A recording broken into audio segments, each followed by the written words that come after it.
നിർമ്മാണം നടന്നുകൊണ്ടിരുന്ന പാലത്തിന്റെ ഒരു ഭാഗം തകർന്നു വീണ് 6 തൊഴിലാളികൾ മരിച്ചു. കനത്ത മഴയിലും കാറ്റിലുമാണ് ദുരന്തം.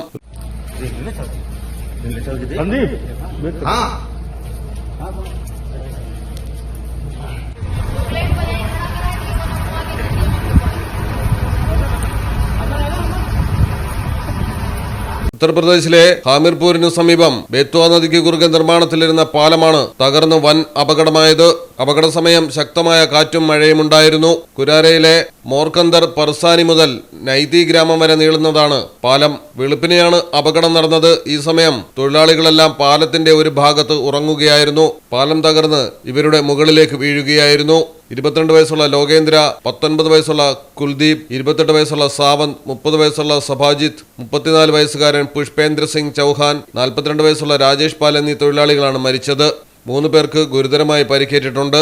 News desk Malayalam television. പത്തരമാറ്റ തിളക്കത്തോടെ 10 വർഷമായി പവൻ ഗോൾഡിൽ ആദ്യ കാതുകുത്ത് തികച്ചും സൗജന്യമാണ്. മാത്രമല്ല പരിചയസമ്പന്നരായ ലേഡി സ്റ്റാഫുകളാണ് നിങ്ങളുടെ കുഞ്ഞുങ്ങൾക്ക് കാതുകുത്തുന്നത്. പവൻ ഗോൾഡ് തിരൂർ.